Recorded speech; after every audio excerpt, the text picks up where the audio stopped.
Čaute bratia a sestry, vítam vás pri mojom ďalšom vlogu, v ktorom sa zamerám konkrétne na cukor v nápojoch. Vlastne to bola otázka, boli vlastne viacej takéto otázky, kde ste sa pýtali, aké množstvo cukru obsahujú jednotlivé nápoje, či to je dobre, či to je zlé, či to môžete, čo to spôsobuje, či to spomaluje alebo zrýchluje rast svalov a takto. Takže v tomto vlogu vám bližšie približím konkrétne nápoje, poviem vám, koľko obsahujú cukru, čo tento cukor spôsobuje a takto. No a keďže tento vlog bude venovaný nápojom, tak som si dovolil vybrať jednu z vašich otázok a zakomponovať ju tu. A to otázkou bolo vlastne, ako funguje kofeín, na akej báze funguje.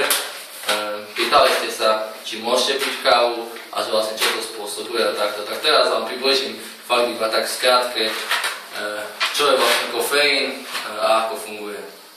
Čiže kofeín je to látka, ktorá je vo veľkom množstve obsiahnutá v káve, už ako väčšina z vás vie. No a jeho funkcia je držať vás pri živote, dá sa povedať, aj po niekoľkohodinovej práci a námahe. Takže funguje to asi takto. V mozgu máme adenozinové receptory, ktoré produkujú určité látky, ako napríklad adenozín, ktoré naše telo vníma tak, že vlastne hneď ak ich tieto receptory vylúčia, tak pociťuje únavu a takú malátnosť a teda potrebuje alebo má nutnosť si oddychnúť a teda ísť spať. A práve keď užijeme tento kofeín má veľmi podobnú štruktúru ako adenozín a teda ako keby zakryl tie adenozinové receptory a teda dá sa povedať, že zablokuje ich, telo tak vlastne ošalíme, dá sa povedať, no a únavu nepociťujeme. Funguje to vlastne tak, na takéto báze vlastne stane sa jedna vec a hneď to vlastne prechádza do iného deja a presne takto funguje. Hneď po tom, že sa zablokujú tieto receptory, na dobličky vylúčia hormón adrenalín. Tento sa prejaví tak, že sa nám stiahnu cievy, rozbuší sa nám srdce, zvýši sa krvný tlak a vlastne my aj cítime, pociťujeme vlastne takú chuť pokračovať, aj keď vlastne sme boli unavení. No a pýtali ste sa ma, že čo je vlastne príčinou tej závislosti na kofeíne, tak príčinou tejto závislosti je to, že taktiež súvisí s tým produkcia dopamínu, čo je vlastne hormón, ktorý je podobný endorfínom, čiže hormónom šťastia. Vlastne hneď ak je vyplavený dopamín, tak sa cítime sa lepšie, tak naladovo a toto vlastne môže byť jeden z dôvodov, ktorý by som povedal asi prečo veľa ľudí užíva kofeín. No a moja taká rada, či užívať alebo neužívať kofeín, tak je to na každom z vás, hlavne to nepreháňať a fakt keď môžete, tak si oddychnite a pospíte si. Spánok je určite lepšia voľba ako kofeín, no ale ak fakt nemáte čas, tak si dopajte kávu. Ale zase žiadne prehnané množstvo. No takže toľko je bolo kofeínu. Ešte by som asi povedal, že je dôležité si správne vybrať, pretože tie naše slovenské produkty a slovenské kávy sú skôr takým to je taký skôr biznis zámer, vlastne výrobcovi ide iba o zisk a nie o tú podstatu. Tak. No takže dostávam sa k druhej časti tohto vlogu a to sú vlastne konkrétne sa dostanem k tým nápojom a cukru, ktoré obsahujú. No takže vlastne budem rozprávať o sacharóze, čo je vlastne disacharid, ktorý sa bežne nachádza v kuchyni. Vyrába sa z erkového cukru. Je to disacharid, ochucovadlo, pozná ho určite každý, je to biely jed, aj pod takým názvom ste sa s ním možno stretli. Zaradzuje sa už medzi drogy, pretože má také účinky ako väčšina drog, čiže vlastne spôsobuje závislosť. povedal by som k tomu asi toľko, určite veľa z vás vie, že obsahuje veľa kalórií, dokonca až 4 kalórie na kilogram, teda na gram, pardon, čiže to je dosť a prekysľuje organizmus, čo si myslím, že je veľmi závažný dôvod a spôsobuje, práve to prekysľovanie spôsobuje ochorenia modernej doby, ako sú rôzne infarkty a tak vlastne. Povedal by som k tomu toľko, že vlastne pri konzumácii jedla, ktoré obsahuje kyslé pH alebo spôsobí kyslé pH, sa v našej krvi nachádza, je naša krv kyslejšia, teda príde tam určité kyseliny, ktoré môžu narúšať cievy zvnútra a teda ich môžu, tak ako by som povedal, kvázi poleptať.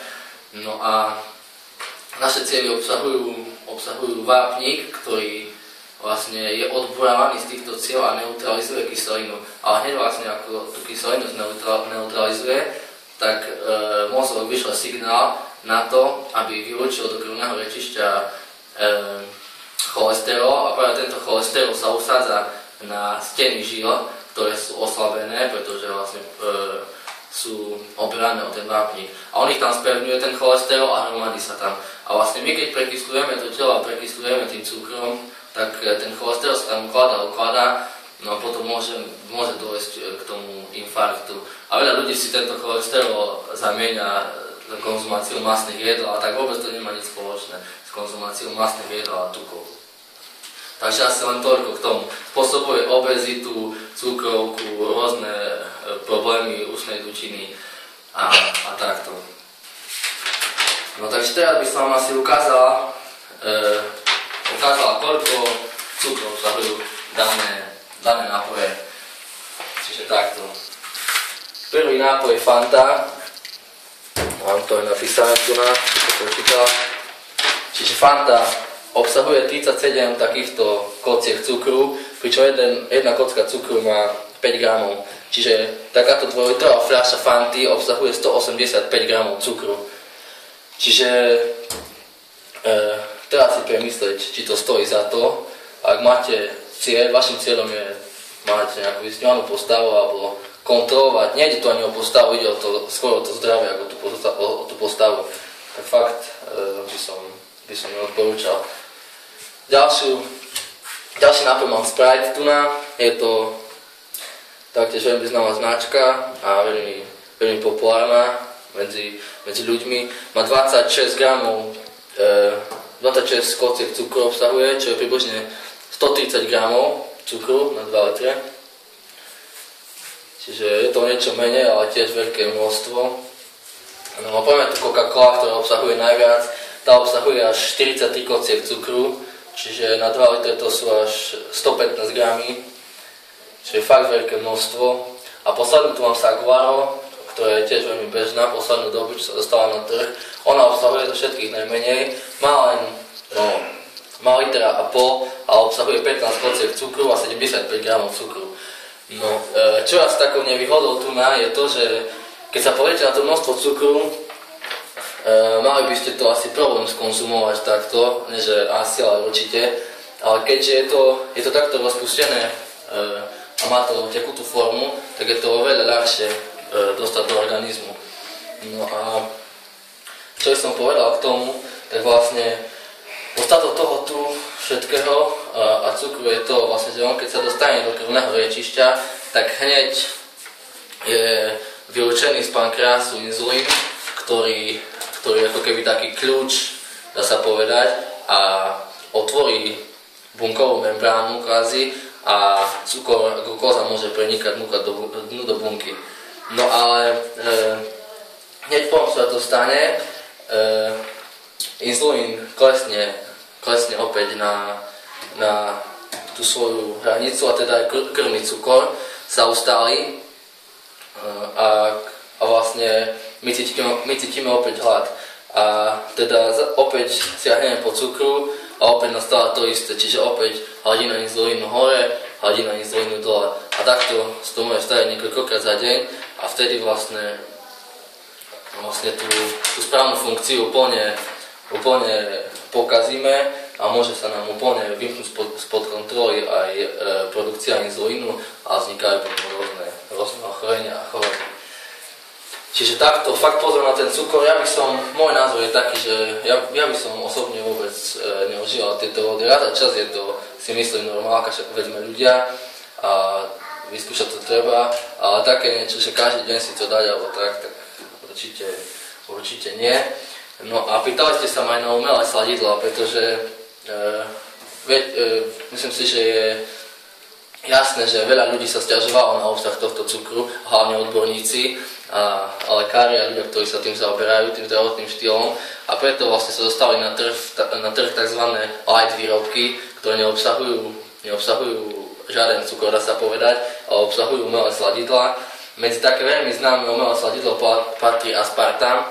Toto sladidlo je chemicky syntetizované a bolo testované na myšiach a spôsobuje rakovinu.